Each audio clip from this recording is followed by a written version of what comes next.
Okay. Before we have our quiet time, let's all get on the same page.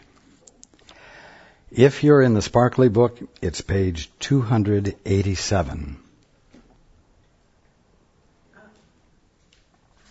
Sorry.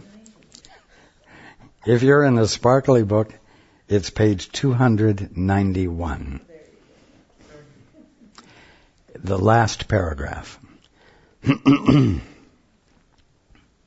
If you're in the second edition, it's page 248, paragraph 6, line 2. If you're in the first edition, it's page 231, last paragraph, second sentence. And if you're in the JCIM, it's page 122, last paragraph. I'll read it one more time. Sparkly book, 291, last paragraph. Second edition, 248, paragraph 6, line 2. First paragraph, 231, last paragraph, second sentence. And JCIM, 122, last paragraph. Okay.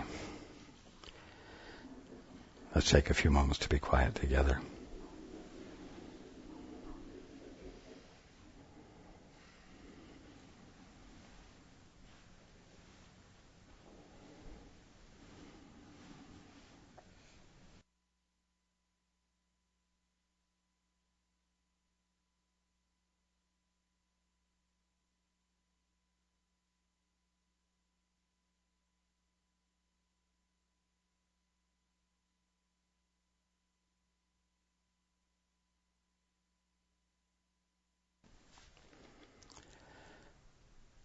Okay.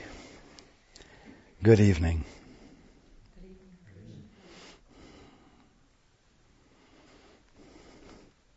And welcome to everyone who's joining us on the internet.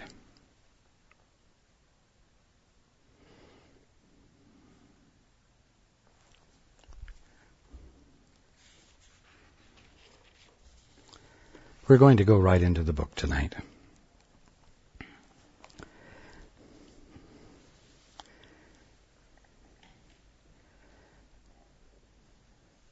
And I'm going to back up one sentence.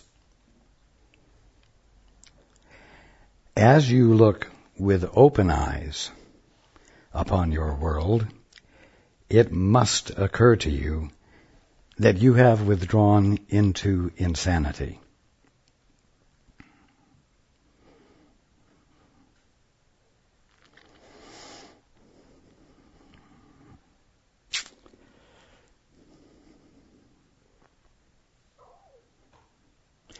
Now, we've talked at length for the last couple of weeks using Paul as the object lesson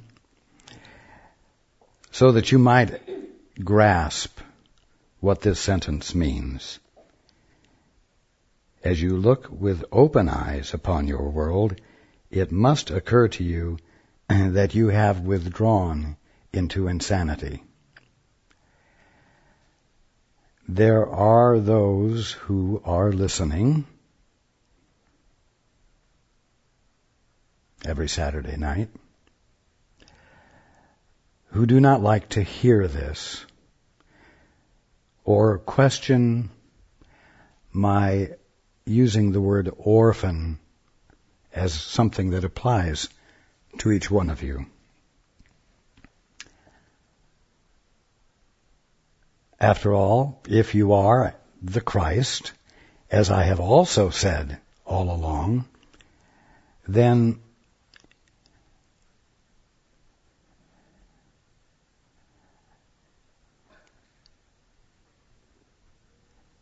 everything about you must be all right.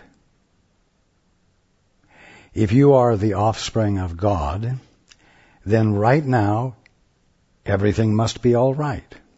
It must be, you must be, the way God planned for you to be. After all, He gave you free will. If He gave you free will, He gave it to you to exercise.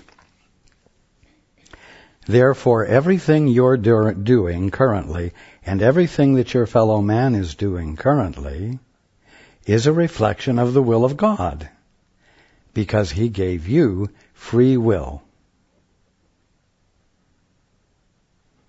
Everything that you're doing, whether anyone likes what you're doing or not, must be in divine order.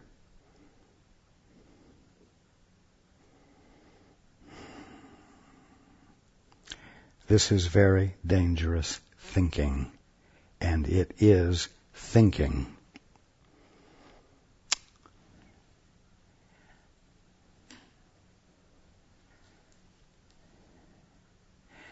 You are all experiencing, quote, the human condition, unquote. Every single one of you knows that if you could choose, you wouldn't choose for the human condition. Suffering, sickness, death, anguish, grief, abuse. And if perchance you happen to have an experience that is relatively smooth and pleasant, you cannot for a moment totally relax and have confidence in its continuity. This is the human condition. If you are experiencing what I have described to any degree, you are asleep. You are, in other words, not awake, not consciously experiencing reality, the reality of you as the Christ, the reality of you as God is being you right now. And because you are not experiencing it, you are having, for lack of any better words, an experience of being alone, isolated, vulnerable, without a source. In other words, without a source that is even, that is unvariable, that is characterized by joy and peace and invulnerability. You are experiencing being an orphan. An orphan is not what you are, but you are not going to wake up until you call your current experience into question. If you don't call your current experience into question, you will imagine a God who has set things up so that your current condition, situation, is on purpose, and therefore must be fulfilling purpose. And therefore you will accept everything that is going on, endure it, and struggle mightily to change it into a better experience.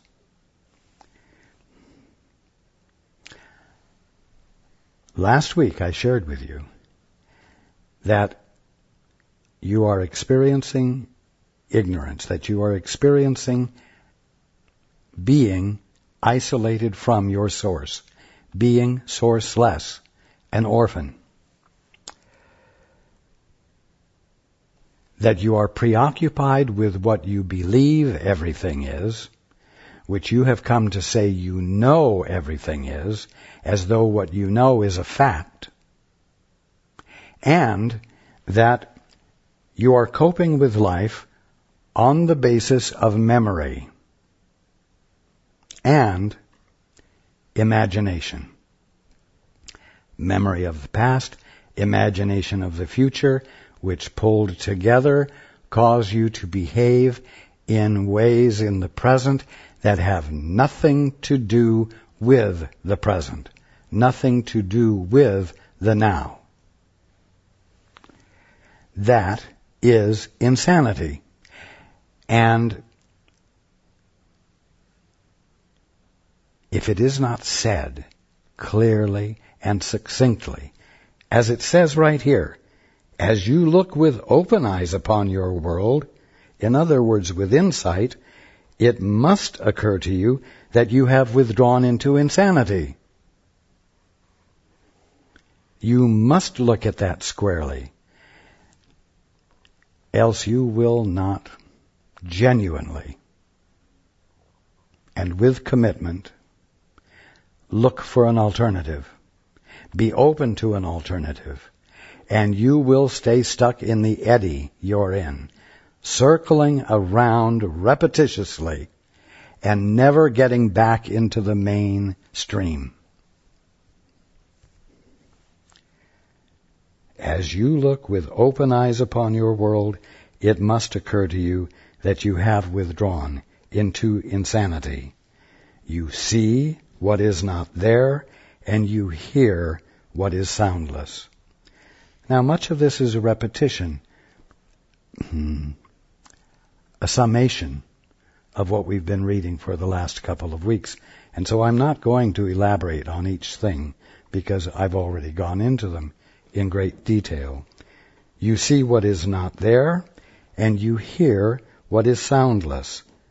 Your behavioral manifestations of emotions are the opposite of what the emotions are. You communicate with no one, and you are as isolated from reality as if you were alone in all the universe. In your madness, you overlook reality completely. As I said, Paul spent 5 days at Disneyland and overlooked it completely. That doesn't mean that he was preoccupied with the things that he ought to be back at home doing. It means that as he was at Disneyland, he was interpreting everything that was going on there in a mean-spirited way.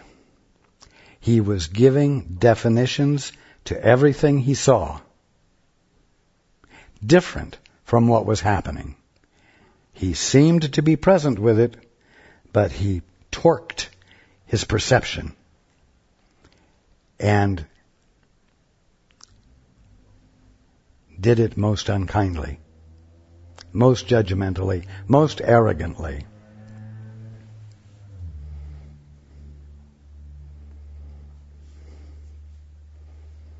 And I said, he was surrounded by thousands of people, and he was alone. In your madness, in his madness, you overlook reality completely. He overlooked Disneyland completely. The meaning of it, the experience of it, what was really going on.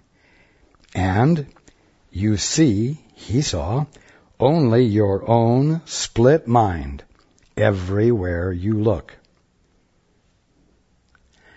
Now, as I also clarified last week, this describes every single one of you now, 24 hours a day, 7 days a week, 52 weeks a year. Because you are experiencing, quote, the human condition, unquote. You're not free of it yet. And so you are in the middle of the kingdom of heaven, not seeing it. Right now, you are in the middle of the kingdom of heaven. You are in the middle of reality, and you are not seeing it. Now, when the ego tries to split hairs and say, okay, I'm in the middle of the kingdom of heaven right now, and there are accidents occurring, people are running into telephone poles, knocking out the electricity, and the people that live in their homes without electricity are going to lose the food in their freezers, and they're going to have to change their schedule so that the kids can have something to eat, and life is generally difficult. That's just one tiny example.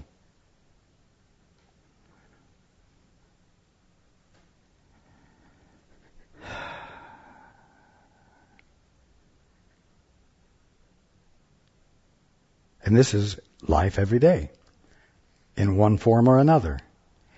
You are not awake.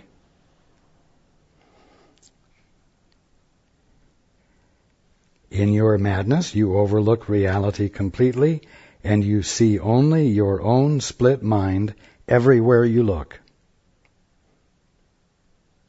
That's life for every single one of you, even though you have your moments, your high spots, your breakthroughs, your illuminations, and healings here and there.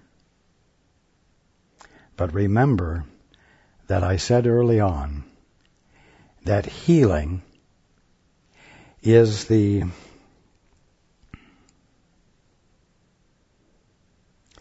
coming to the place where you are free of the liability to be ill. Not just that if you get ill, you can have a healing, but to arrive at a point where you are free of the liability to be ill. Now, God calls you, and you do not hear, for you are preoccupied with your own voice. Disneyland called to Paul, but he did not hear, because he was preoccupied with his own voice. But now, in a larger sense that applies to everyone, whether you're going to Disneyland or not, or whether you're at Disneyland or not, everything in your experience is the visibility and tangibility of God, and it calls for you to recognize it. It calls for you to hear it. Why? So that in hearing it and recognizing it, you experience God. You are able to glorify God because of your recognition of God in every little thing that's already in your world. And to glorify God is your function.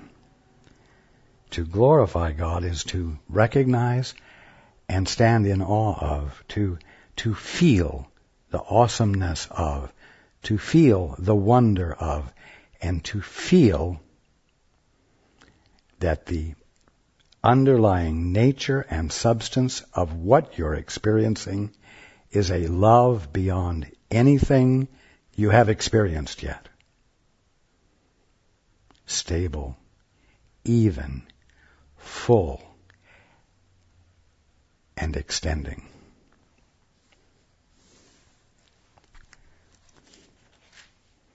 God calls you out of everything you see, and you do not hear, for you are preoccupied with your own voice.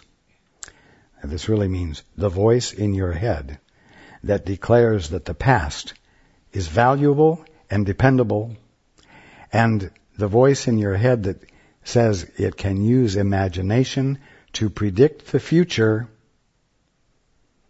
and thereby, based upon the past, control it better for a better experience. And the vision of Christ is not in your sight, for you look upon yourself alone.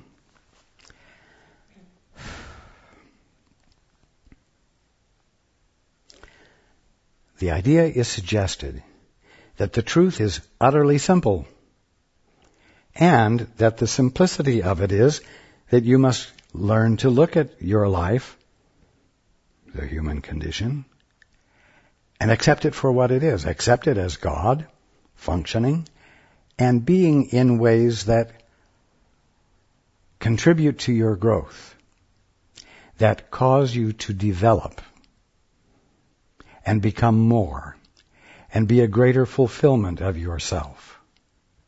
It is as though the suggestion is that the simplicity is in accepting everything as it is currently being experienced.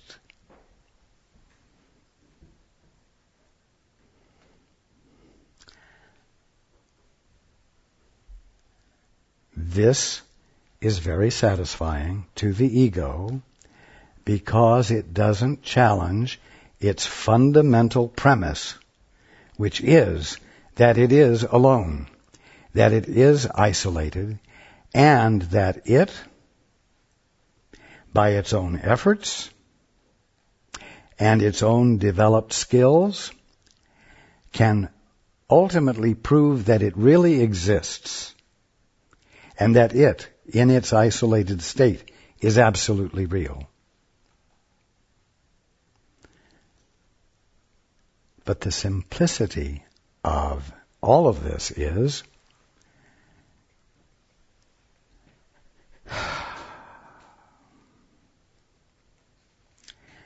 that you have a means of stilling this inner voice that proudly holds up memory, the past,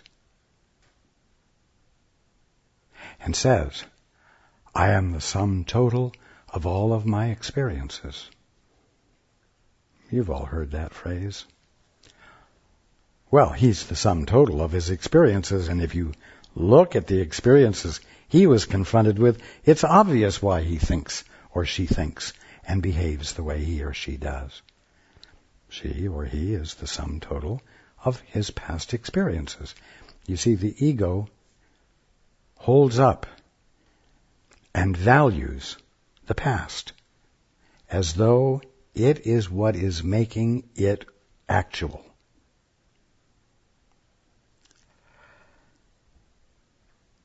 The simplicity of waking up lies in stilling that voice,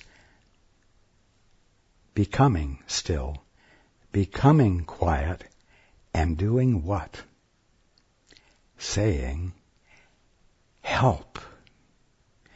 Reaching out beyond memory, reaching out beyond everything swirling around in your mind, and joining with something beyond you. That is the simplicity of it. And the ego doesn't like that because in joining, its autonomy is lost.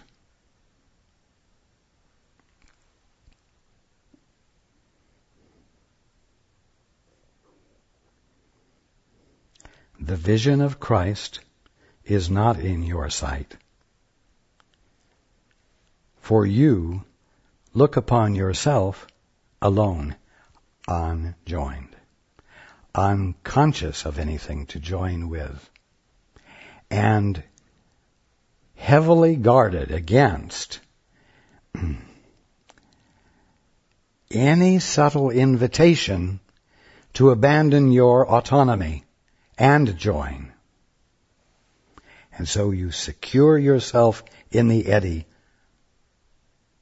the wheel of history. Little children, would you offer this to your Father?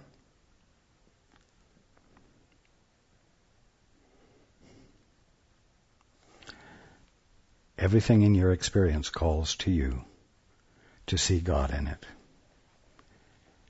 You say, I see what I see in it.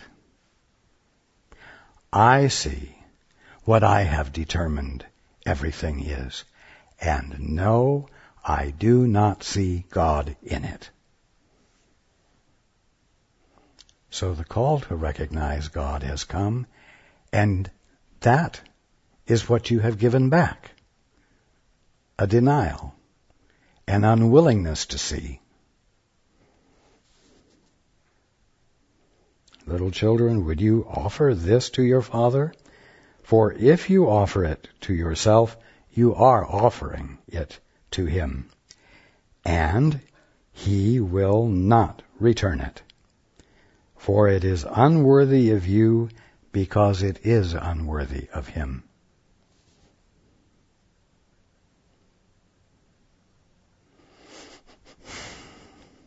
What's the connection there? Well, it's unworthy of you because it's unworthy of me, God says.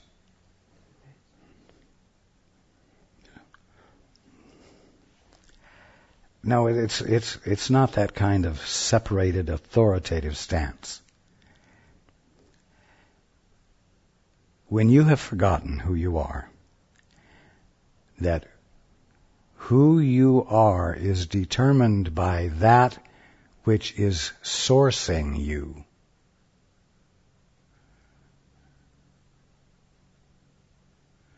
You have gotten the divorce from your father that we talked about at great length.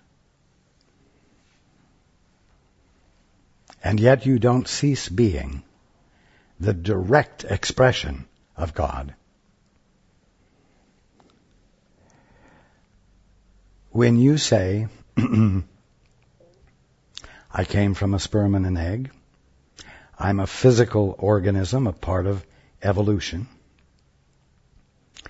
and either there is no God, or God set this all in motion way, way back, and now we're free and bound to fend for ourselves. You are thinking in a manner that is unworthy of your real divine stature. You are offering something to yourself that you are unworthy of. And in offering to yourself what you are unworthy of, you are offering it to the Father, because the Father is what gives you your existence. The movement of God is what constitutes your being. And so when you offer this to yourself, you are offering it to the Father, and the Father will not return it. He will not acknowledge what you are giving, because it's unworthy of Him and it's unworthy of you, because it is a lie. It is an illusion. It is an imagination. Now, I mentioned a little bit ago that you, for the most part, most of you, believe that God gave you free will. And I'm going to agree with that. He did give you free will. But He didn't give you free will to do the impossible.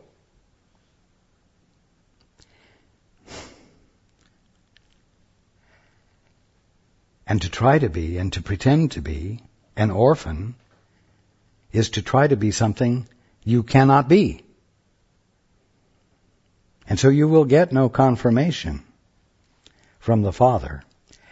And not being able to be or do something impossible is not a violation of your free will. Is that clear? I'm not looking at you specifically.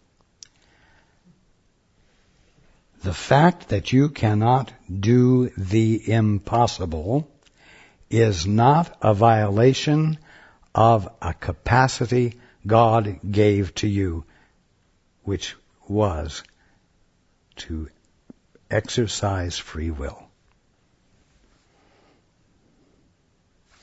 Just let that sink in for a moment.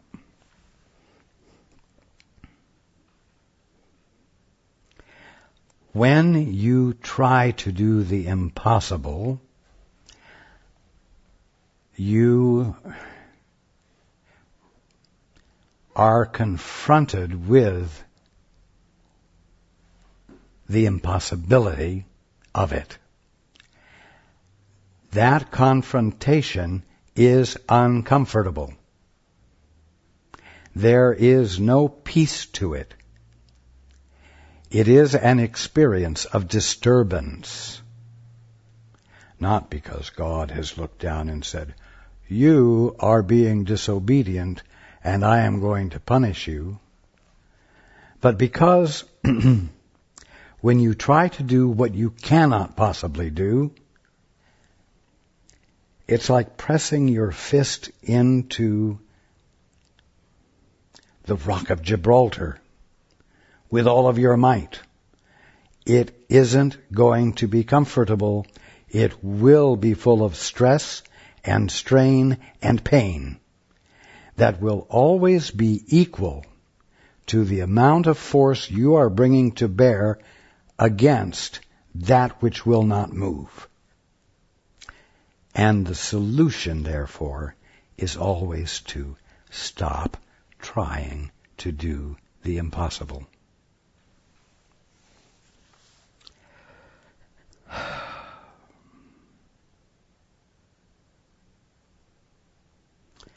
Little children, would you offer this to your Father? For if you offer it to yourself, you are offering it to Him, and He will not return it. For it is unworthy of you, because it is unworthy of Him. Yet He would release you from it and set you free. He would. His sane answer tells you that what you have offered yourself is not true, but His offering to you has never changed. You who know not what you do can learn what insanity is. And if what I've been sharing with you is registering with you, you are learning what insanity is. You don't want to learn what it is, but you are learning what it is. And hopefully you are not going to continue to try to push it out of your mind. Here's the key. You who know not what you do can learn what insanity is. And look beyond it. And that's the point. To just look at what insanity is and how you're practicing it would be depressing if you stopped there.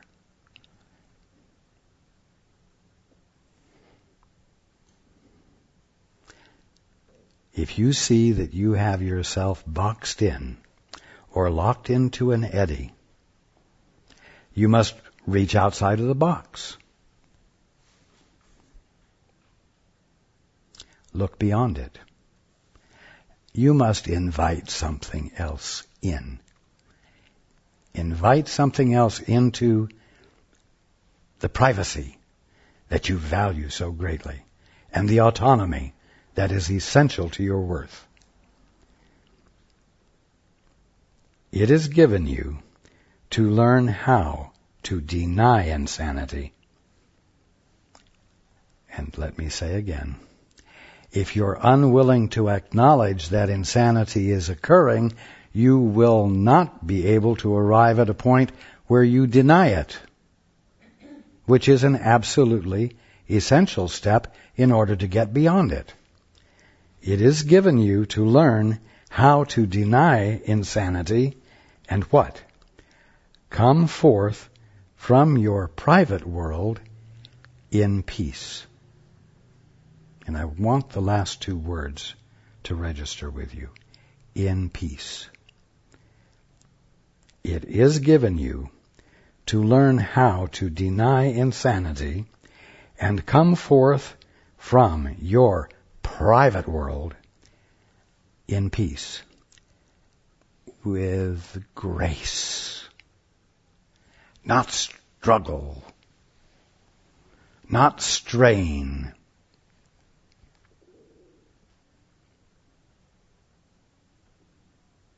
not you lifting yourself up by your bootstraps.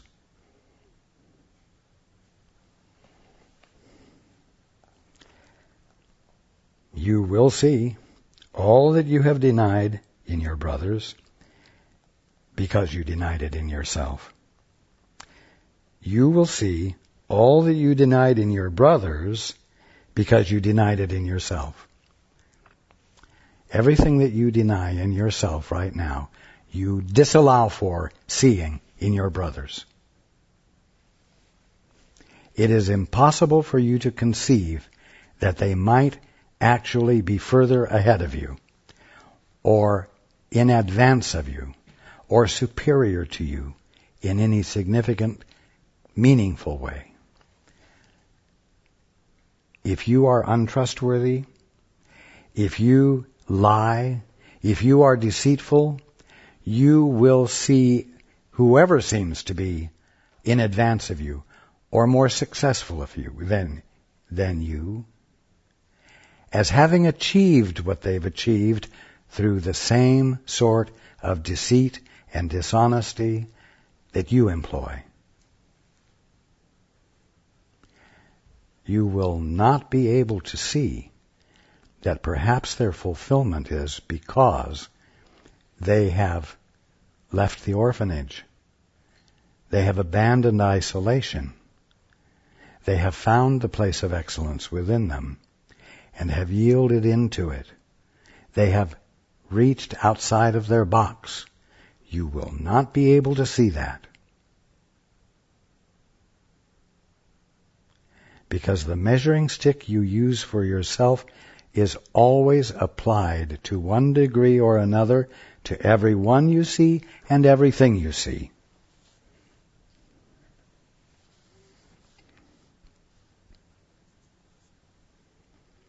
You will see all that you denied in your brothers because you denied it in yourself, for you will love them. Really love them, because you've abandoned the orphan mentality. And by drawing nigh unto them, you will draw them to yourself, perceiving them as witnesses to your reality, which you share with God.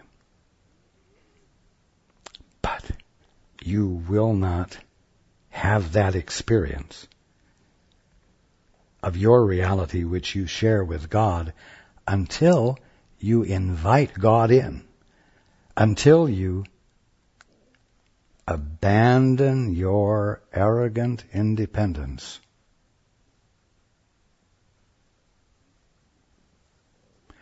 Until you abandon your belief in the absolute necessity of your autonomy.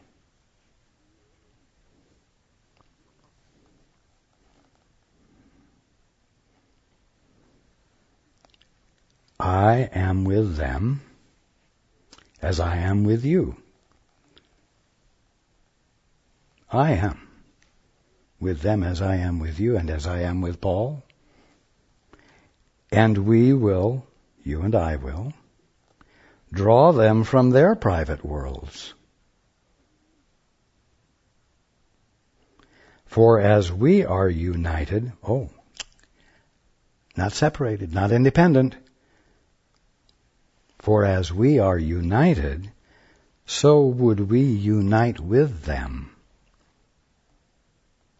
The Father welcomes all of us in gladness, and gladness is what we should offer Him.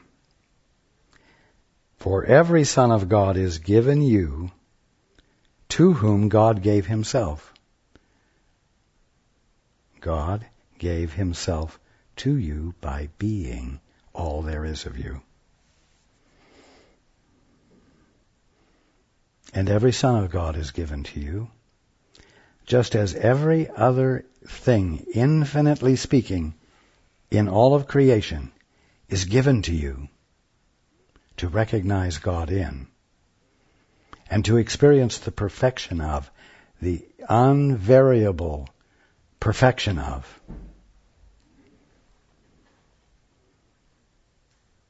For every Son of God is given you, to whom God gave himself. And it is God whom you must offer them. How do you offer them God? Well, when you're willing to be in the gap between memory and imagination, when you're willing to be in the gap,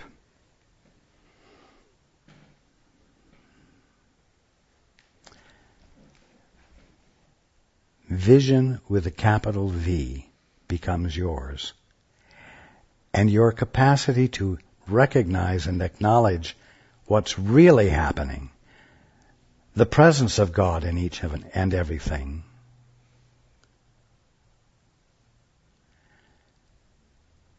constitutes your gift of recognition of God. And that's the only thing you have to share. And I will tell you something. When you have this experience and you share it, it is joy shared. And it is very attractive.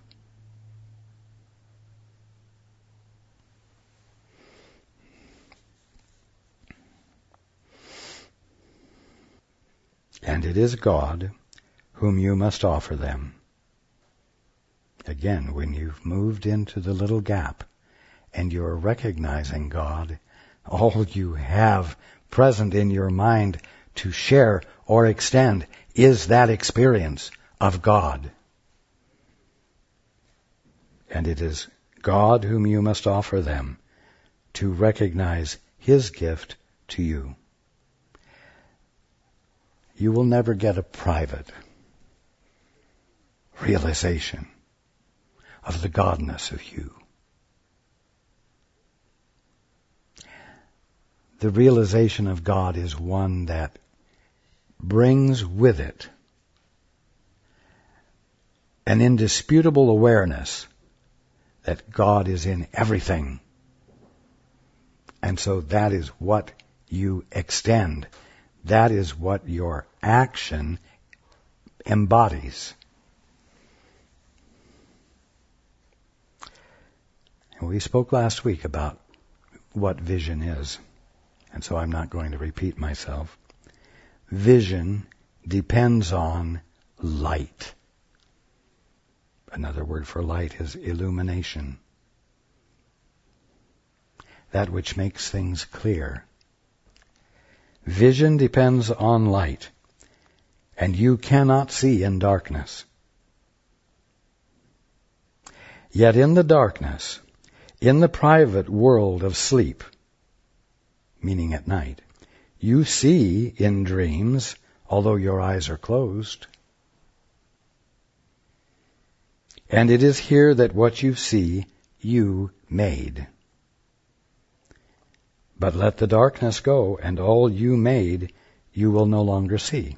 In other words, when you allow for your eyes to flutter open in the morning, everything you were seeing will not be there. But let the darkness go, and all you made, you will no longer see, for sight of it depends upon denying vision. Remember, last week I mentioned that as vision dawns upon your sight, everything you currently see with your eyes will still look generally the same, but your eyes will not be the source of what you're seeing. You will not be depending upon your eyes to see it.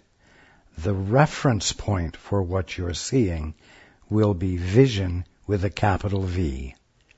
Mind, undistorted in any way by any preoccupation with memory or imagination.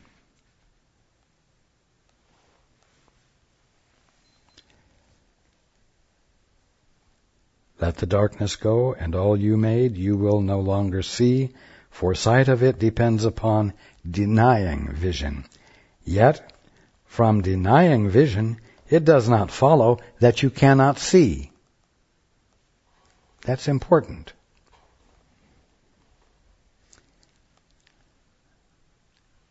To not heavily weight, W-E-I-G-H-T,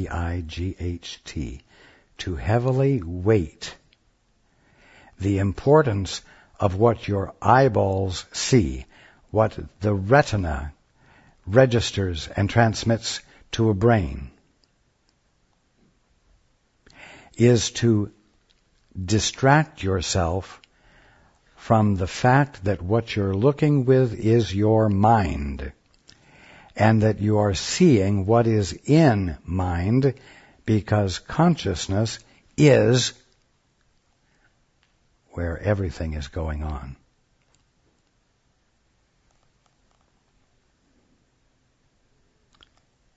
Yet from denying vision, it does not follow that you cannot see.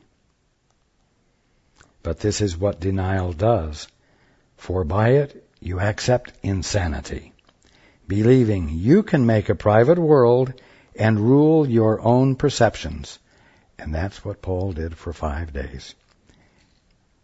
He made his own private world and ruled his own perceptions. And although there was something real there for him to see, he did not see it. Yet, for this, light, insight, illumination, must be excluded. When you're preoccupied with your own thoughts, you are not letting any other source of illumination of anything to exist for you except your memory and your imagination. It's absolutely private and has nothing to do with your eyes at all.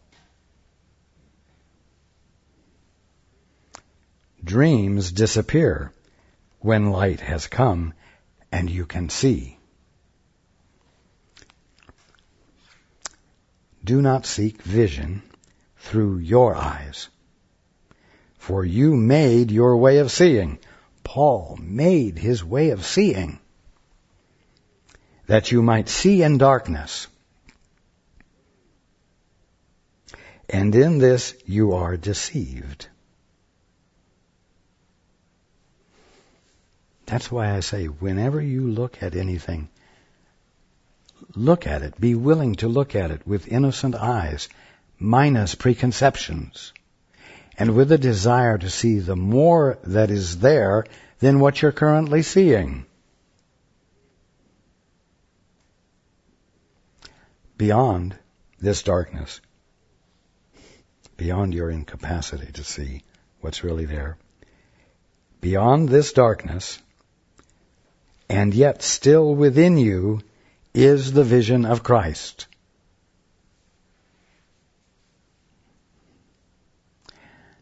But Father, I'd rather do it my way. I'd rather see it my way. I'd rather see it alone. But, and here we come back to the simplicity of things.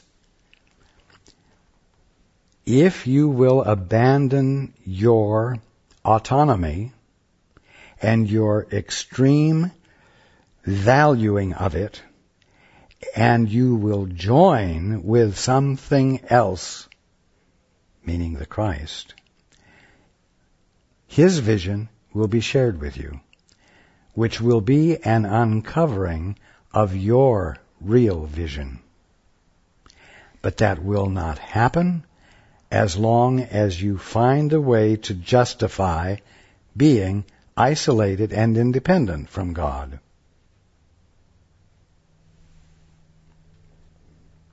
Do not seek vision through your eyes, for you made your way of seeing that you might see in darkness, that you might experience things truly in the midst of ignorance. And in this you are deceived. Beyond this darkness, and yet still within you, is the vision of Christ, who looks on all in light. Your vision, as an orphan, comes from fear, as his, the Christ's, from love. And here's what cannot happen as long as you are maintaining independence. And he, the Christ, me, sees for you as your witness to the real world.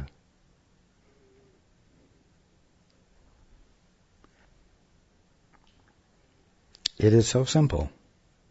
It is so utterly simple, the answer.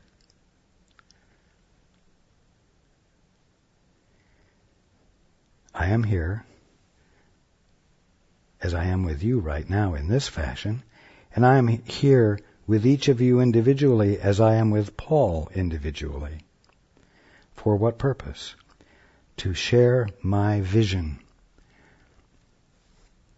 I will cautiously say, to share my perspective.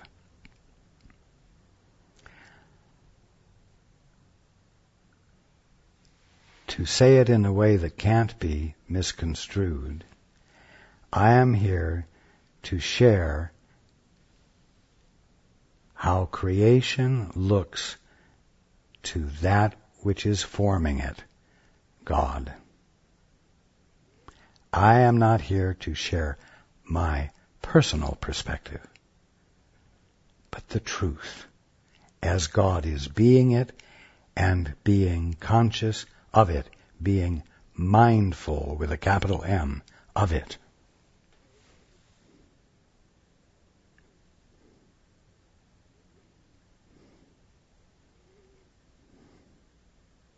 He, me, the Christ, is the Holy Spirit's manifestation, looking always on the real world.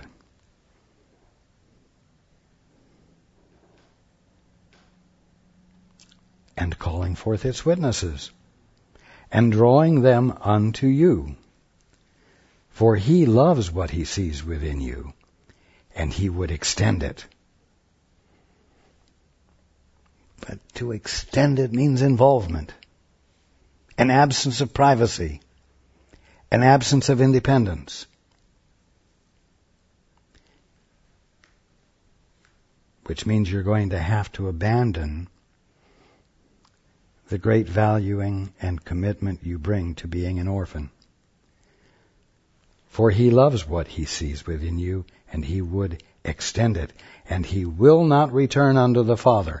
I will not return unto the Father until I have extended your perception even unto him, the Father.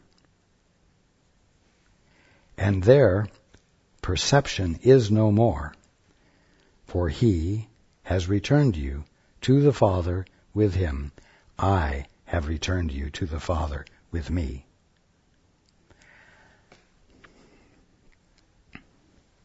No man cometh unto the Father but by me.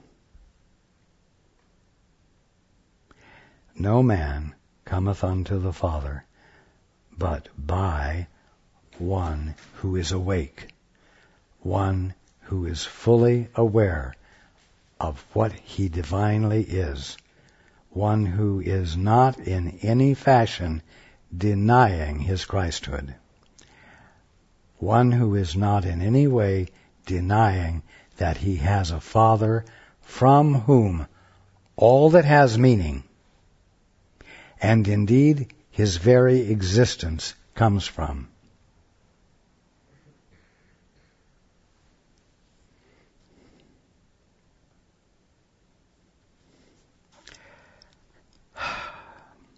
You have but two emotions, and one you made, and one was given you. One you, the orphan, made. One that you, the neat little one all by himself, doing his best and getting better at it.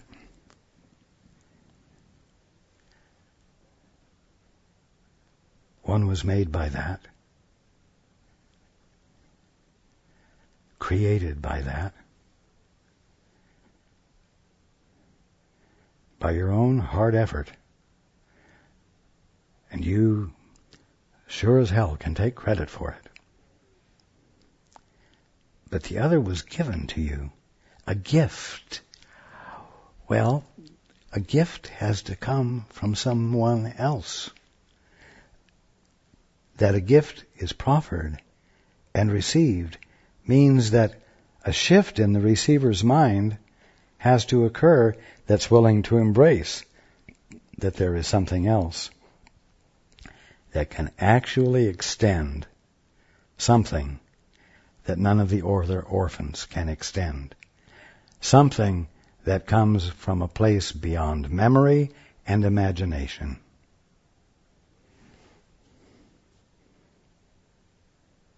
You have but two emotions, and one you made up, and one was given you. Each is a way of seeing. Oh boy, you got to be careful of this one. Each is a way of seeing. The orphan can say, wow, you mean all I have to do is adopt a different way of seeing? Okay, I'll make up a different way of seeing. I'll make up a different way of seeing. I'll make up a way of seeing that allows me to look at everything in its awfulness and describe it in fairer terms. And I'll find a way of looking at it and construe it so that I can present a facade of evenness and happiness. And I'll just find another way of seeing. I'll make up another way of seeing. No. That's no shift at all. Because no movement out of privacy has occurred. No joining has occurred, which is the essential element. Each is a way of seeing, and different worlds arise from their different visions. Now, indeed, you can change your attitude, and you can change your way of seeing, and indeed, the world you see will be different for you.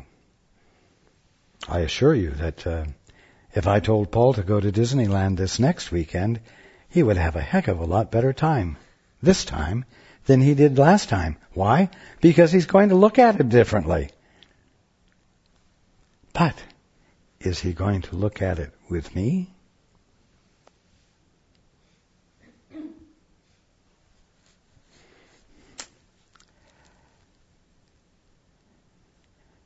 Different worlds arise from their different visions. The world that arises from the vision you made up is imaginary. The world that arises from love is the real world, seen for what it is, because you're no longer introducing any bias into it. See through the vision that is given you. Accept the gift. Let it undo your sense of isolation.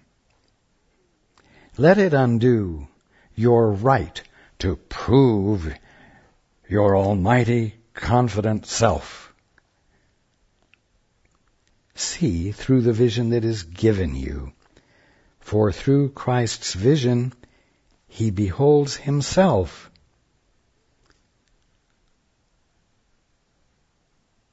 Through your divine vision, you will see the Christ that you are. And seeing what he is, what? He knows his Father. When you see who you are, you know that you are nothing all by yourself. You will know that you have no existence all by yourself. When you see yourself as you are, you will see yourself as that which God is presencing of Himself infinitely right there where you are. You will know who you are because you will know what is sourcing you. And it will not be an intellectual realization. It will be an experiential.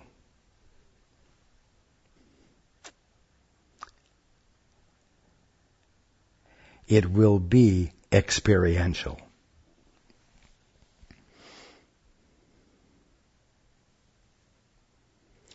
Beyond your darkest dreams, He, the Christ, sees God's guiltless Son within you.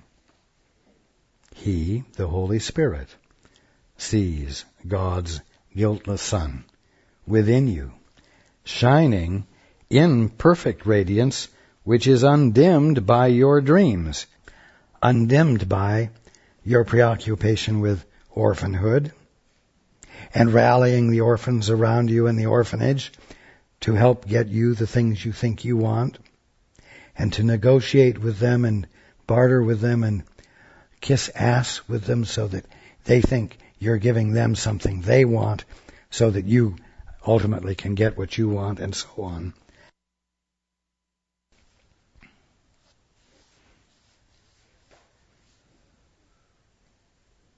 Beyond your darkest dreams, He sees God's guiltless Son within you, shining in perfect radiance, which is undimmed by all of that bullshit. Undimmed by your dreams. And this you will see as you look with Him. For His vision is His gift of love to you, given Him of the Father for you.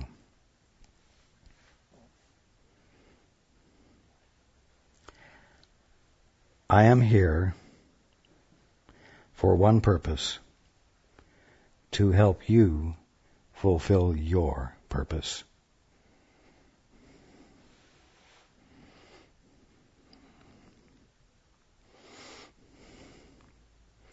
And for you to no longer be distracted by purposes you have imagined for yourself and set yourself the task of accomplishing. The Holy Spirit, that which is nothing more than your right mind, is the light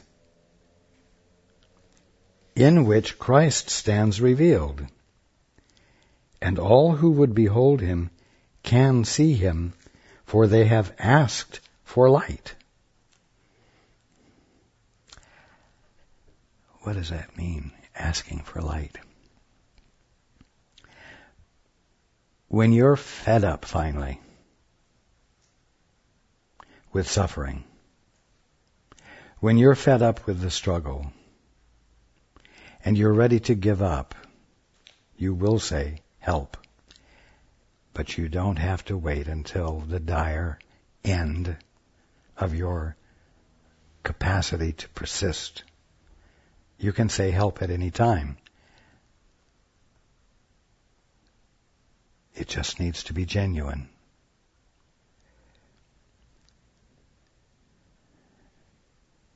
And all who would behold Him can see Him, for they have asked for light. Nor will they see Him alone, for He is no more alone than they are, meaning all who would behold Him. Because they saw the Son, they have risen in Him, either the Christ or the Holy Spirit, to the Father. You come home. You come home not to glory in the sky, but you come home to your right mind, where your mind is not being used for purposes it can't accomplish.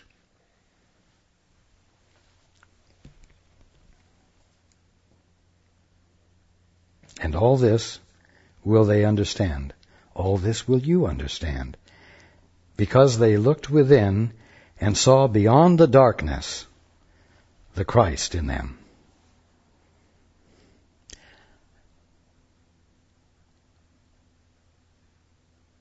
I will repeat myself incessantly on this point so that you cannot easily ignore it or deny that you know it. All this will they understand because they looked within and saw beyond the darkness. How can you see beyond the darkness? Not by saying, the darkness was created by God, and it must have a divine purpose, and I must just accept it as it is and find the perfection in the chaos. Find perfection in the suffering, you see.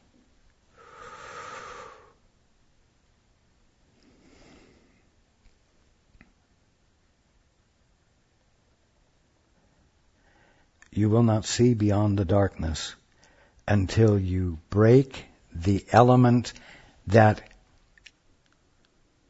is itself the darkness. And the element that is itself the darkness is independence, is autonomy, is self-existence.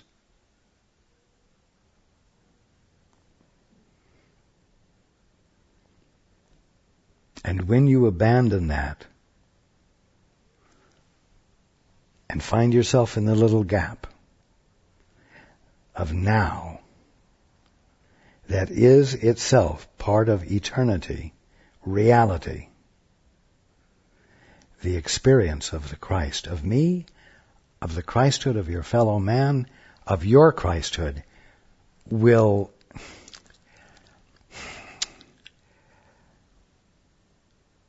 emerge and grow in your awareness.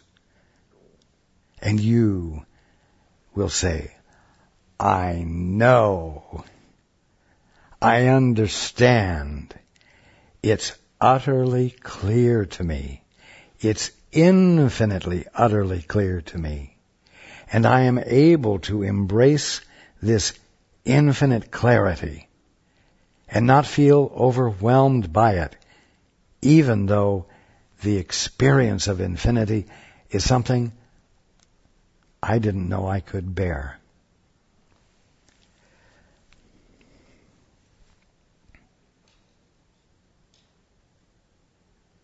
The Holy Spirit is the light in which Christ stands revealed, in which you stand revealed. And all who would behold him can see him, for they have asked for light.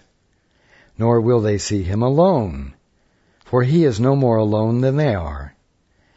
Because they saw the Son, S-O-N, they have risen in him to the Father.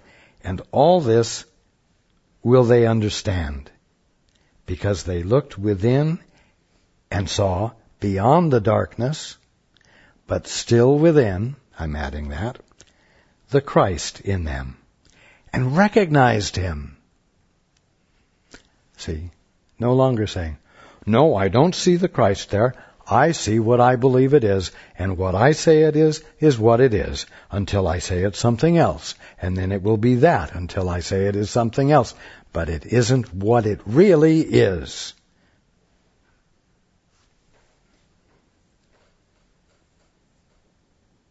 And all this will you understand, because you looked within and saw beyond the darkness the Christ in them, and recognized him. In the sanity of his vision, they looked upon themselves with love, seeing themselves as the Holy Spirit sees them, seeing yourselves and everything as that which is nothing more than your right mind sees them. And with this vision of the truth in them, in you, came, or comes, all the beauty of the world to shine upon them, to shine upon you.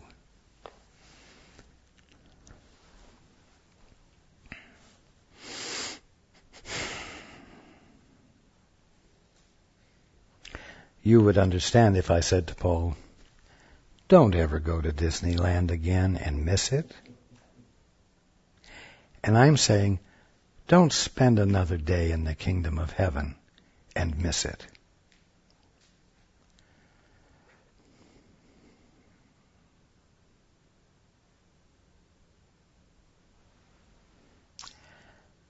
Be willing to use your mind for something other than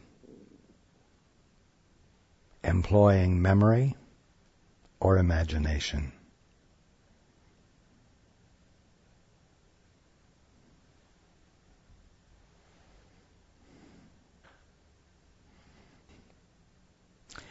Paul feels my meaning in these words. I really love you tonight. But it isn't that I love you more tonight than any other night. And it isn't that you deserve it more than any other night. It is, those are the words that come because of the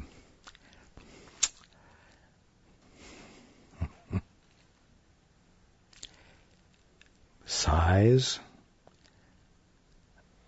the energy of the love that Paul feels coming from me to all of you. I look forward to being with you all next week.